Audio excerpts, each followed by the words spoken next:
বন্ধুরা, তোমরা সবাই কেমন আছো? আশা করি ভালো আছো, সুস্থ আছো। তো আমিও ভালো আছি।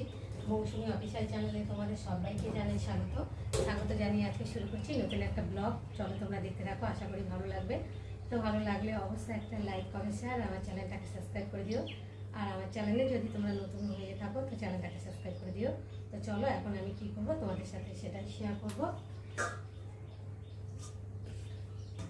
তো দেখো, আমি সকালবেলা বাজারে গেছিলাম, তো বাজার থেকে মাছ নিয়ে এসেছি, দেখতেই পাচ্ছ। এই দেখো, তো ইলিশ মাছ পেয়েছি, আজকে নিয়ে এসেছি। তো ইলিশ মাছ আমার খুব প্রিয়।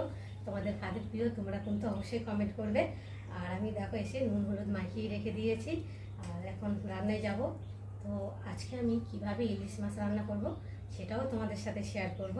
আর কি দেবো এর মধ্যে সব কিছুই তোমাদের সঙ্গে শেয়ার করবো। তো চলো দেখো, এখন আমি ইলিশ মাছটাকে ভালো করে ভেজে নেবো, নিয়ে তারপর মশলা টশলা করবো, কাটাকুটি করবো, আর কি কি সবজি এর মধ্যে দেবো সেটাই তোমাদের সঙ্গে শেয়ার করবো। তো চলে এলাম রান্নায়। তো ভাত হচ্ছে, দেখতে পাচ্ছ ভাত ফুটে গেছে। আর এখানে কড়া বসিয়েছি, তো কড়াটা গরম হোক। আর চলো আমি আজকে কি রান্না করব। তো দেখো, ইলিশ মাছ নুন হলুদ মাখিয়ে রেখে দিয়েছি, এখন ভাজবো, কড়াটা গরম হবে। আর এখানে রেখেছি একটু আলু, আর এখানে কেটে নিয়েছি একটু বেগুন আর কটা কাঁচা লঙ্কা। তো আমি আছে ইলিশ মাছটা আমি মশলা দিয়ে রান্না করব না। তো দেখো, আর নিয়েছি কালো জিরে। তো আমি কালো জিরে আর কাঁচা লঙ্কা দিয়ে আজকে মাছটাকে রান্না করব। তো চলো, কড়াটা গরম হয়ে গেছে, আর এখন আমি কড়াতে তেল দেব। অল্প করে দিলাম, ইলিশ মাছে তো আবার তেল ওঠে, তো সব মাছে আবার তো তেল ওঠে না। তো দেখা যাক, তেলটা অল্প করে দিলাম, লাগলে আবার পরে একটু দেবো। তো তেলটা আগে ভালো করে কড়ায় চারিগলায় লাগিয়ে দিলাম, আর তেলটাও গরম হয়ে গেছে। তো চলো আমি মাছগুলো আমি এখন তেলের মধ্যে দেবো। তেলটা ভালোই গরম হয়ে গেছে, দেখতেই দেখতে পাচ্ছ। একসাথেই দিয়ে দিয়েছি এই কড়াতে। তো চলো এখন ভালো করে একসাথে মাছগুলো দিয়েই ভুল করেছি, মানে উল্টাতে ভীষণ অসুবিধা হচ্ছে, একের পর এক লেগে গেছে। তো যাই হোক, মানে ইলিশ মাছ তো বেশি না ভাজাই ভালো, বেশি ভাজলে টেস্ট থাকে না। তো একটু হালকা করে ভেজে নিলাম।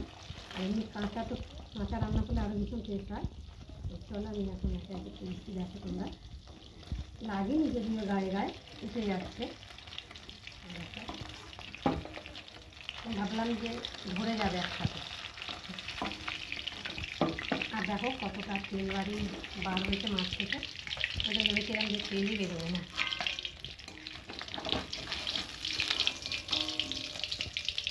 দেখো, আর এখন কড়াতে তেল দেবো না, ওই তেলের মধ্যে এখন আমি বেগুনগুলো ভেজে নেবো আগে।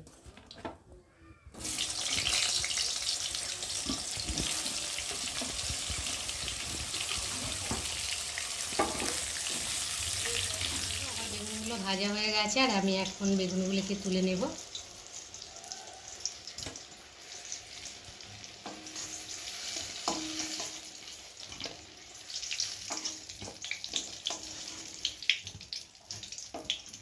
বেগুন ভাজা হয়ে গেছে, আর কড়াতে তেল রয়েছে, আর একটু অল্প করে তেল দেব।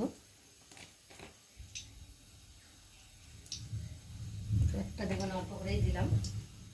আর তেলটা তো দেওয়ার সঙ্গে সঙ্গেই গরম হয়ে গেছে, কেন কড়াটা গরম তার জন্য। আর এখন আমি দিয়ে দেবো কালো জিরে।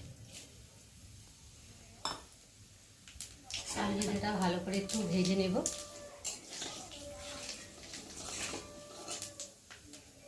আর দিয়ে দেবো কয়েকটা কাঁচা লঙ্কা চেরা।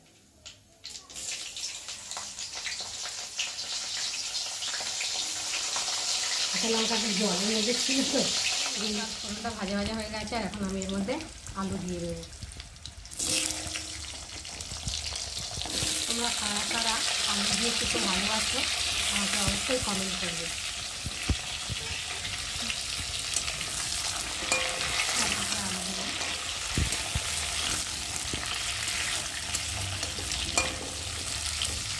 আলুটা ভাজা হয়ে গেছে, এখন আলুর মধ্যে আমি নুন দেবো, আর দেবো হলুদ গুঁড়ো। তো কোনো মশলা ছাড়াই আমি আজকে ইলিশ মাছটা রান্না করব।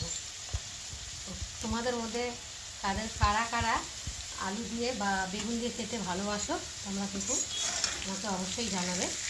তো দেখো, এমনি করে রান্না করে খেয়ে দেখবে, ভীষণ ভালো হয় মশলা ছাড়া। আর এখন হলুদ নুন দেওয়ার পরে আর ভেজে রাখা বেগুনটা আমি দিয়ে দেবো। দিয়ে একটু ভালো করে কষিয়ে নেব।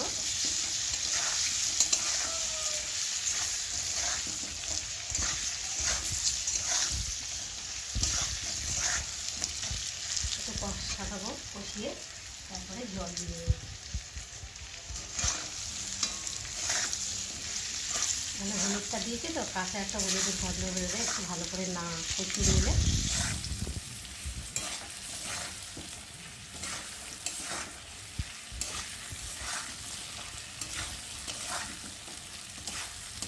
দেখো কষানো হয়ে এসেছে, এবার আমি এর মধ্যে জল দিয়ে দেবো।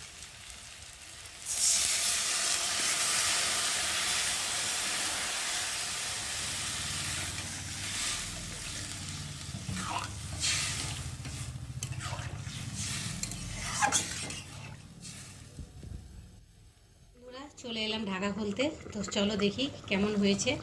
তো দেখতেই পাচ্ছ ঝোলটা কেমন হয়েছে। তো কাঁচা লঙ্কার তরকারি তো সাদাই হবে জানো, তো গুঁড়ো লঙ্কা দিলে হতো, তো গুঁড়ো লঙ্কাটা আমাদের বাড়িতে বেশি পছন্দ করে না, তার জন্যে আমি গুঁড়ো লঙ্কাটা দিলাম না। আর দেখো আলুগুলো সেদ্ধ হয়ে গেছে, দেখি একটু খুন্তি দিয়ে দেখো আলুগুলো খুন্তি ঢুকে আছে আলুর ভিতরে, তো আলু গলে গেছে। আর এখন আমি এই যে মাছগুলো ঢেলে দেবো।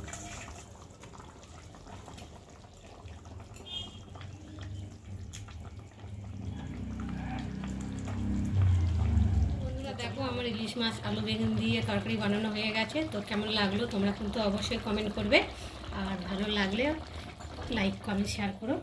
তো চলো আবার তোমাদের সঙ্গে দেখা হবে পরের ভিডিওতে, ততক্ষণ তোমাদের খেয়াল রেখো।